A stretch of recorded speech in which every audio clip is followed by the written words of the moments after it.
권면하며 모든 권위로 책망하여 누구에게서든지 업신여김을 받지 말라. 아멘.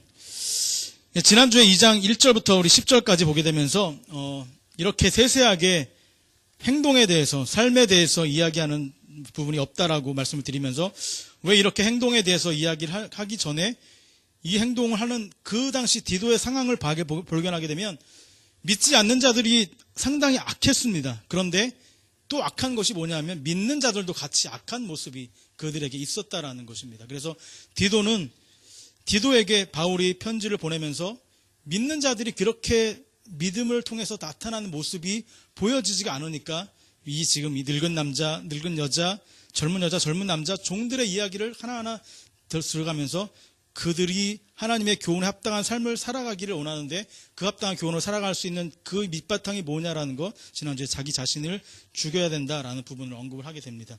그러면서 이 11절에 이어지게 되는 것을 보면 이렇게 행동적인 삶, 이런 삶을 살아갈 수 있는 방법이 뭐냐라는 것이 이제 11절에 나타나는 하나님의 은혜가 그것을 살아갈 수 있는 방법이다라는 것을 이야기하고 있는 것입니다. 이 하나님의 은혜 뒤에는 나타난다라는 단어가 나오는데요. 이 나타난다라는 것은 하나님의 은혜가라는 말이 없으면 무엇을 말하는지 알 수가 없습니다. 그러니까 나타난다라는 것은 하나님의 은혜에 합당한 그 글을 이렇게 같이 연결해 주면서 꾸며주고 있는 건데요. 이 나타난다라는 말은 신약에서 4번 정도 사용이 됩니다. 하나님의 은혜가 에피파이오 이렇게 해서 헬라어로 이렇게 쓰게 되는데 어떤 대상에 빛을 쪼이다라는 뜻입니다. 어떤 대상에 빛을 쪼인다. 캄캄한 밤에 태양이 떠오를 때 대지를 밝히면서 나타나는 상태. 깜깜한 어두운 가운데서 해가 이렇게 뜨면서 빛이 쭉 비춰지는 그 상태를 나타난다라고 한다. 조명한다라고 지금 쓰이고 있는데 지금 이 나타난다라는 그것이 뭐가 되었냐면은 밑바탕이 돼야 되는 것이죠. 이들의 2장 1절부터 10절에 나오는 삶의 밑바탕, 그리고 뒷절에 나오는 11절, 12절, 13절, 14절에 나오는 그들의 삶의 밑바탕이 되어지는 것이 나타난다는데 나타나는 것의 앞에 주어가 뭐냐면 하나님의 은혜다라는 것입니다. 그러니까 하나님의 은혜가 이들의 삶을 변화시키는 가장 밑바탕이 되어진다라는 것으로 지금 표현이 되고 있는 것입니다. 하나님의 은혜라는 것은 실제 여기서 나타난다라는 것은 그들이 뭐가 나타날지를 알고 있었던 상태가 아니었다라는 것입니다. 그러니까 지금 우리가 지난 수요일날 누가복음에 대해서 이야기했던 것처럼 누가복음에 갑자기 천사가 나타나서 마리아에게 내가 은혜를 입었느니라 라고 이야기했을 때 마리아가 놀라면서 그것을 받아들이지 못했던 상태처럼 이 상태는 뭐가 하나님의 은혜가 나타날지 어떠한 것 기대하지도 못하고 바랄 수도 없었던 그 상태 가운데서 나타났다. 하나님의 은혜가 나타났다. 그럼 하나님의 은혜가 나타났다는 것은 무엇을 말하는 것일까? 바랄 수 없고 기대할 수 없는 가운데서 하나님의 은혜가 나타났다라고 이야기하고 있는 것은 하나님의 은혜라는 것은 여기서 말하고 있는 것은 예수 그리스도를 지금 이야기하고 있는 것입니다. 그러니까 예수 그리스도가 나타났다. 그 예수 그리스도가 나타나서 그분 안에 있는 것을 믿고 그분과 하나가 되어져 가는 가운데서 우리들이 바뀌어지고 그분 앞에 그분을 제대로 믿어지는 가운데서 우리들의 삶이 변화지고 그래서 이제 앞부분에 나오는 부분, 뒷부분에 나오는 그런 순종과 경건의 삶을 살아갈 수 있는 힘이 되어진다라는 것을 지금 바울은 디도에게 이야기하고 있는 것을 보게 되어지는 것입니다. 여기서 그래서 이 하나님의 은혜라는 것은 예수 그리스도. 그러니까 지금 이 예수 그리스도의 성육신한 부분을 하나님의 은혜라고 표현하고 있는데요. 지금 신약 성경에서 하나님의 은혜라고 표현되고 있는 부분들은 거의 다 예수 그리스도다라고 표현하고 있는 것을 보게 되어집니다. 웨스터민스터 신앙고백서를 보게 되면 이 예수가 우리를 향한 하나님의 은혜다라는 부분으로 또 언급이 되고 있는 것을 보게 되는 것이고, 그리고 신약에서는 이 무인격적인 사건이나 물질이 아니고 언제나 하나님의 은혜는 그리스도를 나타낸다라고 우리가 알고 생각하시면 될 것 같습니다. 그래서 하나님의 은혜는 그리스도의 죽음과 다시 사심이 나타나기 때문이며 이것은 우리에게 보여질 구원과 부활의 소망을 갖는 실체이기 때문인 것입니다. 그렇게 그리스도를 떠나서는 하나님의 은혜가 없기 때문인 것입니다. 그러니까 그리스도를 떠나서 하나님의 은혜를 찾는다는 것은 찾을 수가 없는 것이죠. 그러니까 그리스도를 가운데서 하나님의 은혜가 늘 있고 그분 통해서 모든 것이 계획되어지고 준비되어지기 때문에 여기서 나타나는 하나님의 은혜다라는 부분은 항상 그리스도고, 신약 성경에 나타나고 있는 하나님의 은혜다라고 이야기하는 부분은 항상 예수 그리스도다라는 것을 지금 밝히고 있는 것입니다. 여기서 말하고 있는 구원의 하나님의 은혜가 나타났다라는 것은 과거형입니다. 과거형.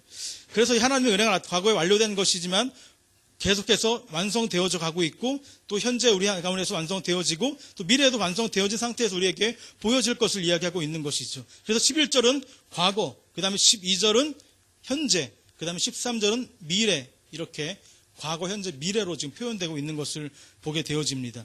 그래서 11절에 과거를 언급하면서 순종의 근거를 제공하고 있는 것을 보게 됩니다. 그 순종의 근거는 뭐다? 아까 말씀드렸던 하나님의 은혜다. 그러니까 순종할 수 있는 길은 하나님의 은혜다. 우리가 삶에 변화되어질 수 있는 길은 하나님의 은혜다. 하나님의 은혜는 뭐다? 예수 그리스도다라는 거 기억하면서 이렇게 말씀을 들어가려고 합니다.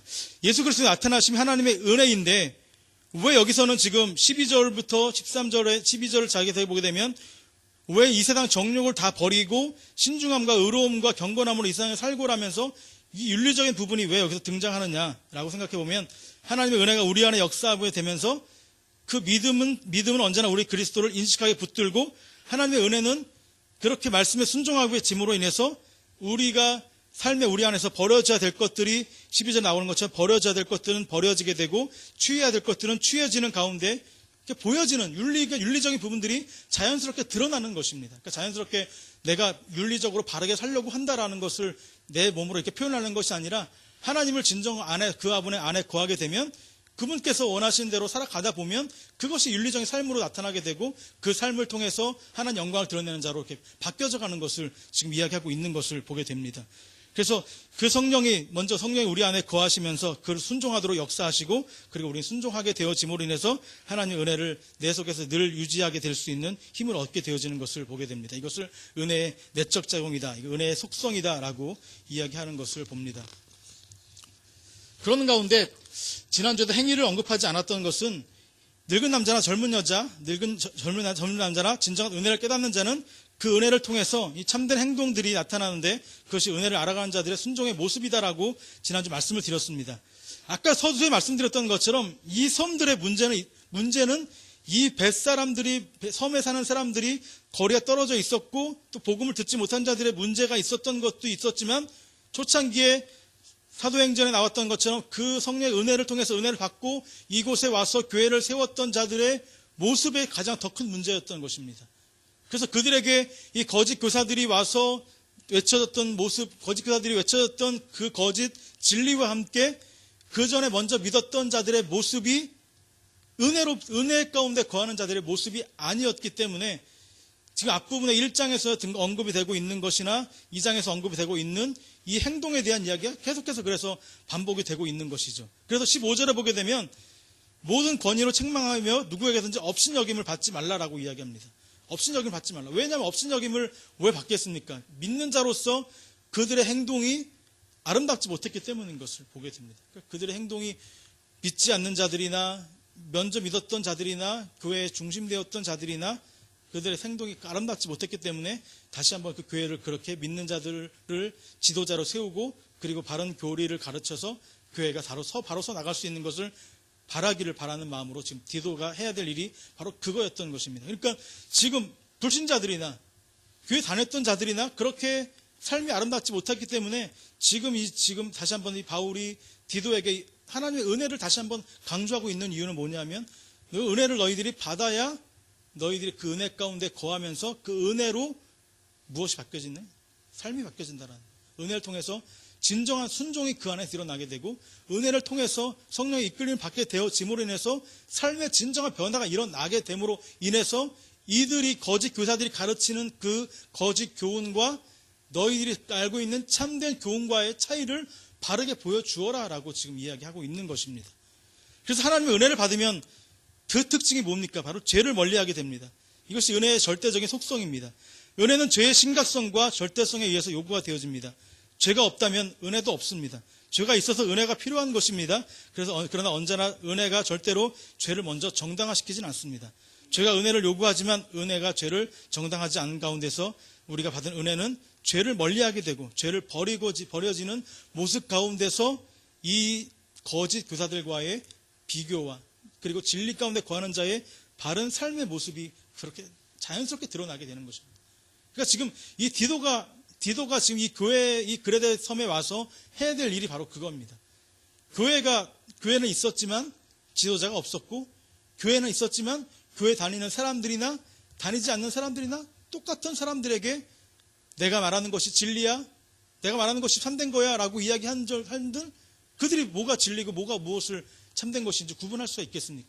그러니까 지금 이 교회에 속해 있는 너희들이 은혜를 발견해서 지금 이 삶의 변화가 일어나라라는 것을 이야기하고 있는 것입니다. 그래서 늙은 남자다, 늙은 자, 젊은 저자, 남자, 종, 모든 사람들이 은혜 안에 거하면서 그렇게 역할이 바뀌어져 가게 되기를 바란다라고 지금 그 깊은 의미를 그렇게 안에 지금 담겨져 있는 것을 보게 되어집니다.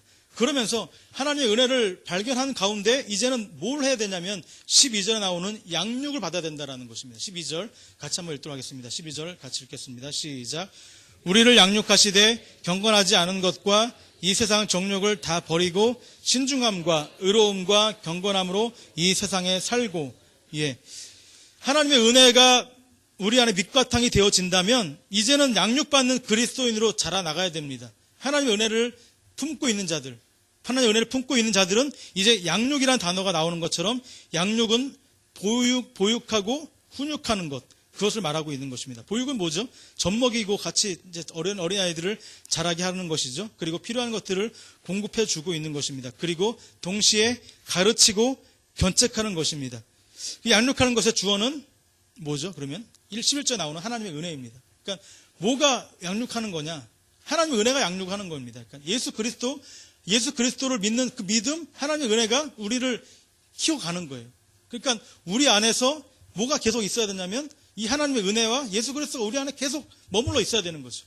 그러니까 이것이 계속해서 커져 나감으로 인해서 우리도 양육을 받는 거예요. 예수 그리스도로 인해서 양육 받아지고, 그래서 이 12절에 나오고 있는 버릴 것들을 누가 버리라고 말하지 않아도 자연스럽게 버려지게 되어지는 것을 보게 되어집니다. 그래서 양육하고 공급하시고 그 공급하는 분은 하나님의 은혜고 예수 그리스도다라는 것입니다. 그래서 식물에서도 이 양육이라는 것은 가지치기라는 의미로 쓰여지게 되는 것을 보게 됩니다. 의도를 가지고 어떤 목적을 가지고 자르는 것이 이 양육이다라는 것으로 쓰여지는 것입니다. 그러니까 양육이라는 건 두 가지 의미가 있는 거죠. 키우는 의미가 있고 그 다음에 자르는 의미가 있습니다. 식물에게는 이것을 자른다, 잘라버리다라는 의미로 쓰여지고 있는 것을 보게 되는 것입니다. 그래서 양육하는 말의 의미는 사람을 훈련하는 것뿐만 아니라 사랑의 목적을 가르치고 사람을 가르치는 것이다 라는 것입니다. 신자가 구원을 받을 때, 하나님의 은혜를 받고 구원에 이르게 될 때 그것은 일종의 은혜의 학교에 등록하는 것과 같다라는 것입니다. 그러니까 우리가 구원을 받게 되면 구원받은 자가 그렇게 당장 이렇게 신앙에 성숙해 가지는 않습니다. 그건 여러분 다 인정하시죠. 구원받은 자는 반드시 하나님의 그들이 은혜를 받아서 체험을 하게 되면 그때부터 우리 반드시 필요한 것이 무엇입니까? 이런 양육의 교육이 필요한 것입니다. 말씀을 하나하나 가르쳐야 되고 삶을 하나하나 가르쳐야 되고 그렇게 하나하나 가르치고 인도해 감으로 인해서 그들이 성장해 가는 것입니다. 그렇게 그렇게 가르치지 아니하면 늘 어린아이와 같은 신앙을 늘 가지고 있는 자들도 보게 되죠. 청년들도 마찬가지입니다. 구원받은 자로 살아나지만 몸은 청년이 되어 있지만 아직 믿음은 갓난아기 같은 막 초신자와 같은 믿음을 가진 청년들도 있는 것처럼, 성인들도 있는 것처럼 반드시 이런 양육의 교육이 필요한 것을 이야기하고 있는 것입니다. 이스라엘 백성들이 그 분주한 가운데서 모세의 이야기를 듣고 애굽에서 막 불이 나게 나오죠. 그 상황은 명화를 통해서 아니면 말씀을 통해서 보셨듯이 자세하게 이렇게 급하게 나왔다라는 표현이 되고 있지 않지만 굉장히 급하게 나왔습니다. 하나님을 모르는 가운데 나왔습니다. 앞에 나오자마자 홍해가 있죠. 모세를 원망을 합니다. 하지만 하나님의 은혜로 홍해를 건너갑니다. 그리고 하지만 또 홍해 건너가자마자 바로 나오는 것이 물에 대한 불만이 나오게 되고 불평이 나오게 되고 먹을 것에 대한 불평이 나옵니다. 계속 매장마다 불평에 대한 부분이 나오게 되죠. 하나님을 모르기 때문에 그렇습니다. 모세의 이끌림에 받아서 나오긴 나왔지만 그들이 하나님이 어떠한 분이고 하나님께서 어떻게 살아가라고 가르침에 대한 부분이 전혀 있지 않았던 상태에서 그들이 나오다 보니까 이제는 하나님께서 그들을 이제 머물게 하시고 이제 모세를 불러다가 십계명을 주시면서 24장 출애굽기 24장 12절 말씀은 이렇게 이야기하고 있습니다. 한 번 더 찾아볼까요? 출애굽기 24장 출애굽기 24장 12절.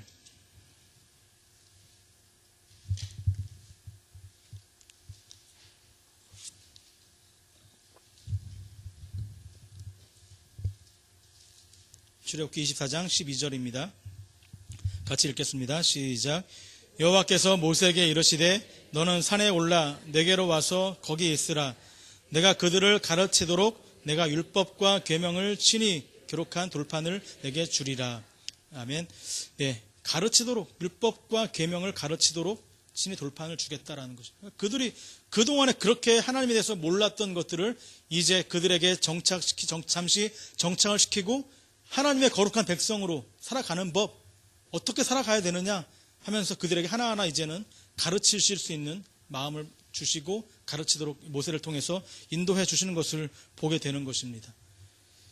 성령님 우리에게 날마다 하나님의 은혜를 가르치십니다. 하나님의 은혜는 우리 안에 거하면서 날마다 우리를 가르치시고 인도하십니다. 이 훈련의 끝은 그리스도의 나타나심, 이 디오도서 2장 13절에 보게 되면 미래에 대한 부분, 복스러운 소망과 우리의 크신 하나님의 구주 예수 그리스도의 영광의 나타나심을 기다리게 하셨으니라 해서 그때까지 그리스도의 재림이 있을 때까지 신자는 계속해서 훈육을 받게 되는 것입니다. 이 그리스도의 은혜를 통해서 날마다 가르침을 받고 있는 것입니다. 이것은 누구나 받고 있는 것입니다. 목사든 모든 성도들 간에 각자 위치에 맞게 각자 역할에 맞게 그렇게 훈련이 되어져 가는 것이죠. 하나님의 자녀는 모두 다 훈련 받는 것이지만 그 가운데서 이렇게 신자는 성숙되어져 가고 그 신자는 그 가운데서 변해갑니다. 주님을 닮아가게 되고 그 가운데서 하나님의 나라를 더욱더 소망하는 자로 이렇게 성숙되어져 가게 되는 것이죠. 그 가운데서 이 가르침은 때로는 좌절과 고난도 있습니다. 신자에게 어려움이 늘 있게 되는 것이죠. 은혜를 받았기 때문에 고난이 닥치지 않는 것은 아닙니다. 은혜를 받았지만 고난은 있게 됩니다. 고난이 있게 됐을 때 은혜 받은 자들은 그것을 기도를 통해서 하나님의 은혜를 더 발견하면서 맞아 이것도 은혜야, 이것도 하나님의 인도하심이야 라는 것을 고백할 수 있을 정도로 성숙되어져 간 자들은, 은혜 받고 훈련되어져 간 자들은 그것도 그렇게 고백할 수 있도록 신자들은 그렇게 양육되어져 가고 있는 것입니다. 은혜 받은 자들, 그렇게 힘들고 말은 표현하지 않을지라도 누구나 갖고 있는 어려움과 고난이 있을 때 이것도 하나님의 은혜입니다 라고 고백할 수 있었던 것은 바로 이렇게 양육되어져 가고 훈련되어져 가는 그것이 있었기 때문에 그렇게 고백할 수 있는 것입니다. 그리고 훈련되어져 간 자들은 아까 말한 것처럼 13절에 나오는 것처럼 이제는 뭔가를 바라볼 수 있게 되어지죠. 예수 그리스도의 다시 오심을 바라보게 되어집니다. 예수 그리스도의 소망을 그곳에 더 초점을 두면서 우리들의 소망이 그곳에 있게 되어지는 것을 바라보게 되어지는 것입니다. 이것이 훈련의 목적인 것이죠. 그래서 14절에 나오고 있는 것처럼 자기 백성이 되어지는 것들. 그래서 우리 그리스도의 은혜를 가지고 훈련 받아져서 그렇게 하나씩 바라보는 것들이 무엇인가라는 걸 바른 것을 바라보게 되고 꿈꾸는 것이 그 예수 그리스도를 꿈꾸는 자로 그렇게 훈련되어져 가는 것을 이야기하고 있는 것입니다. 그 은혜 받은 자가 마땅히 받아야 될 것이 무엇일까요? 은혜 받은 자가 마땅히 해야 될 것은 바로 그런 여기 12절에 나오는 것처럼 버려지는 것입니다. 버려지는 것. 버려지는 것을 하게 보게 되면 12절 말씀을 보게 되면 경건하지 않은 것과 이 세상 정욕을 버리다라고 이야기합니다. 경건하지 않은 것과 이 세상 정욕을 다 버리라라고 이야기합니다. 버린다라는 말은 거절하다는 말입니다. 거절하다. 노라고 말하는 것입니다. 경건치 않은 것과 이 세상에 속한 것들에 대해서는 여기에서 노라고 말하는 것이 은혜의 훈육을 제대로 받은 사람들이다라는 것입니다. 스스로는 안 된다. 하지만 이것이 은혜가 이것을 하게 합니다. 자빠지게 하고 자신이 가진 것이 헛되다라는 것을 알게 합니다. 히브리서를 한번 넘겨보도록 하겠습니다. 히브리서 11장 한번 넘겨보겠습니다. 뒤로 바로 넘기시면 히브리서인데요. 히브리서 11장 24절과 25절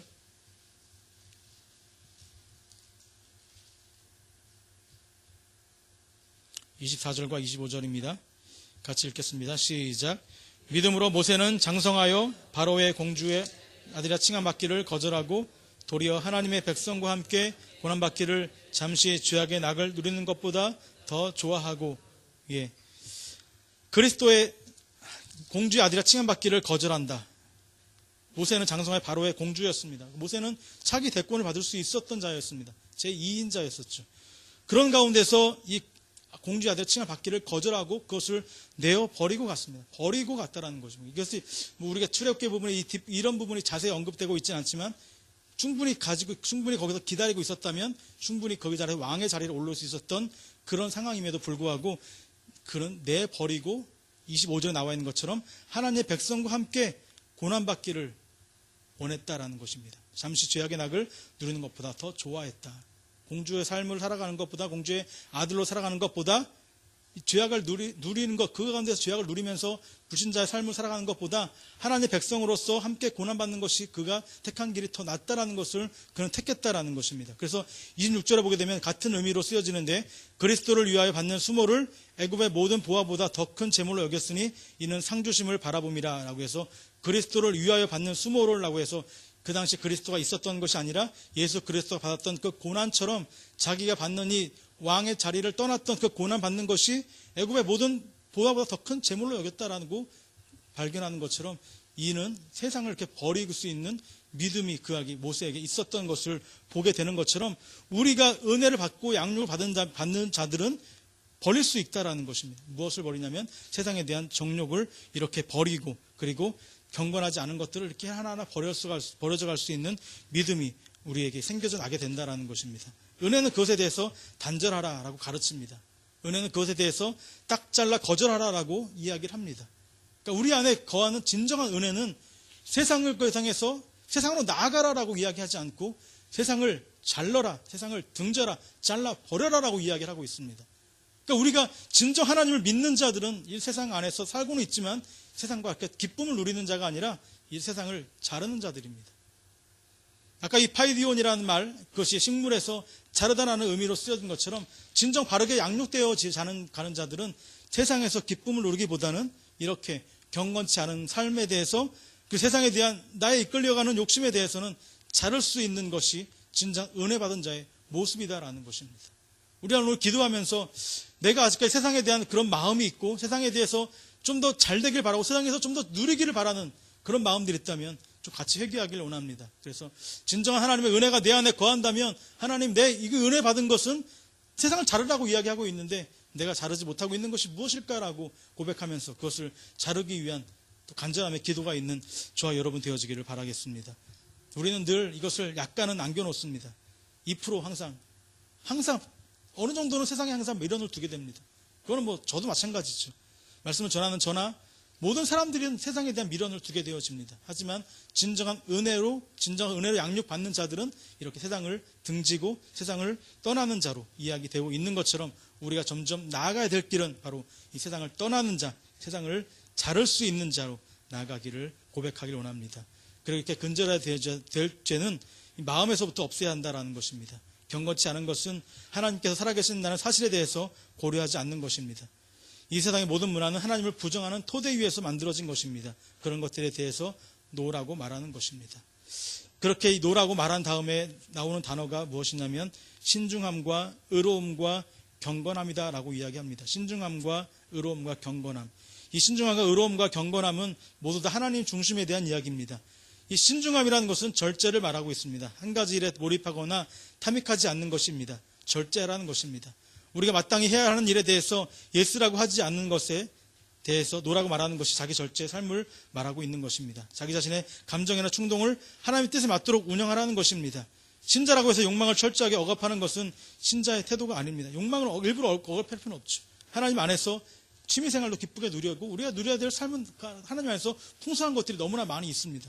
그 풍성한 것을 누리지만 버려야 될 그 죄악들과 하나님 원치 않는 삶에 대해서는 끊으라는 것입니다. 적절한 절제를 하라는 것입니다. 그만 선을 넘어가서는 안 된다라는 것입니다. 두 번째, 의롭게 된다는 것은 바른 행동, 도덕적으로는 겉으로 드러나는 것이 바른 행동으로 하나님의 도덕적 기준에 맞도록 행동하는 것입니다. 하나님께 도덕적 기준에 맞도록, 하나님의 가르침에 맞도록 행동하는 것입니다. 경건함이라는 것은 하나님을 기쁘시게 하는 삶이다라는 것입니다. 하나님을 존경하는 삶이다라는 것입니다. 그러니까 이렇게 하나님의 은혜를 밑바탕하는 가운데 있어서 하나님의 은혜로 양육을 받게 되어져서 진짜 양육 받는 자들은 때로는 아까 말씀드린 것처럼 고난과 고통 가운데서 세상으로 나갈 때도 있어요. 나가서 흔들릴 때도 있지만 그 은혜 흔들리는 가운데 다시 돌아와서 하나하나 깨달아져 가면서 나는 어떻게 되죠? 그만큼 하나하나 성숙된 단계로 올라가게 되어집니다. 그렇게 올라가는 단계에 되어지면서 바라보는 것이 하나님을 바라보는 눈으로 커져가게 되고 나는 그만큼 어떻게 되죠? 점점 없어져 가게 되죠. 세상에서 크게 깨닫는 자들은 세상에 나가서 정말 크게 활동하고 그것을 크게 깨닫는 자들은 돌아오는 자들은 큰 은혜 가운데 뭘 발견하냐면 나는 정말 이렇게 무익하고 하나님의 은혜가 없으면 살아갈 수 없다는 것을 세상에서 진짜 활동했던 사람들은 그것을 발견하게 됩니다. 하지만 근데 교회 안에서 활동했던 사람들은 그것을 발견하지 못할 때가 많이 있죠. 늘 교회 안에 거하니까 이게 바르게 사는 것인지 이게 은혜로 가운데 사는 것인지 그냥 이렇게 맹숭맹숭한 삶을 살아가는 사람들도 있는 것을 보게 됩니다. 근데 세상을 한번 경험했던 그 무너졌던 것도 넘어졌던 것들을 한번 경험했던 사람들은 진짜 그 은혜를 큰 은혜 가운데 발견해 나가면서 자신의 연약함을 더욱더 고백하는 자들이 있는 것을 보게 되는 것처럼 그렇게 넘어져 가는 가운데서 하나님을 발견하게 되어지는 것이죠. 예전에 수도가 처음 나왔을 때 이 아프리카에 사는 왕자 신하들이 프랑스 호텔에 머문 적이 있었습니다. 수도가 처음 나왔으니까 이 수도를 딱 틀면 물이 활활 나오는 것이 이제 아프리카 왕자하고 그 신하들이 호텔에 가서 수돗물을 한번 틀어보니까 물이 나오는 것이 너무나 좋았던 거예요. 부러웠던 거예요. 자기네 나라는 아프리카니까 물이 없잖아요. 오아시스 저 멀리 가서 물을 떠오든지 아니면 사 먹어야 되는데 그래서 이 사람들이 생각하기를 뭐냐면 저 수도를 떼어가면 우리 아프리카 가서 저 수도를 떼어가서 달면 물이 나오겠지라고 해서 그들이 이제 왕들하고 신하하고 계획을 짭니다. 그래서 목욕탕에 몰래 가서 수도를 띄려고 합니다. 근데 이제 그 담당했던 프랑스 대사관 직원이 그 왕에게 왕이요 지금 여기서 뭐 하고 싶니까? 라고 물어봐요. 이 수도를 우리나라에 떼어가려고 합니다. 우리나라 수도를 떼어가면 우리나라 수도가 이렇게 좀 나오게 되면 그래도 아무래도 백성들이나 나나 좀 편하게 있지 않을까라고 이야기를 하는 거죠. 근데 그 대사관의 이제 직원이 왕에게 이렇게 이야기합니다. 수도가 떼어가는 게 문제가 아니라 물의 근원지에서 물이 파이프를 통해서 들어와야 수도의 역할을 하는 것입니다. 라고 이야기를 하는 것이죠. 물의 근원지. 우리의 신앙의 근원지가 무엇입니까? 바로 예수 그리스도가 우리의 신앙의 근원지입니다. 하나님의 은혜가 신앙의 근원지입니다. 거기에 바로 꽂혀서 거의 연결이 되어진 가운데서 우리가 양육되어질 수 있는 것입니다. 다른 곳에 꽂혀져 있으면 다른 곳에 그것이 바르게 서 있지 않으면 아무리 거기서 물을 틀은도 물이 나오진 않습니다. 하나님의 은혜가 우리 안에 거하고 하나님의 은혜가 우리를 이끌어가는 것을 인정하며 믿으며 나아갈 때 우리는 이렇게 하나하나 변해져 가는 것입니다. 오늘 우리가 기도하며 나아갈 때 그것이 바로 하나님의 은혜를 더욱더 발견하는 자가 되어지게 해 주시옵소서. 그렇게 기도하길 원합니다. 내 생각들, 내 자아가 앞서가면서 하나님의 은혜를 발견해 나갈 수는 없습니다. 하나님의 은혜를 발견하기 위해서는 내가 점점 죽어져야 되는 것이죠. 내가 점점 사라져야 되는 것입니다. 그래야 진정한 은혜를 발견하실 수 있는 것이고 그 은혜를 발견한 자들은 여기 12절에 나왔던 것처럼 그런 소망을 갖게 되어지고 양육을 받게 되어지는 것입니다. 우리 안에 은혜가 풍성하게 거하면 거할수록 우리는 그 풍성함을 통해서 우리는 그 양육이 되어지는 기쁨을 발견해 나갈 수가 있는 것입니다. 오늘 그 풍성한 은혜를 누려지기를 기도하시는 저와 여러분 되어지길 바라겠습니다. 그 은혜가 풍성하게 거하면서 이 은혜로 살아갑니다. 예수 그리스도의 은혜로 살아갑니다.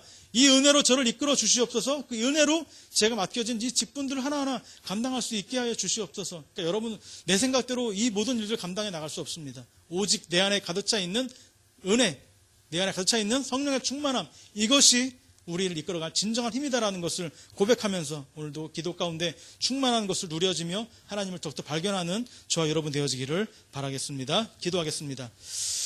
하나님 아버지 감사합니다.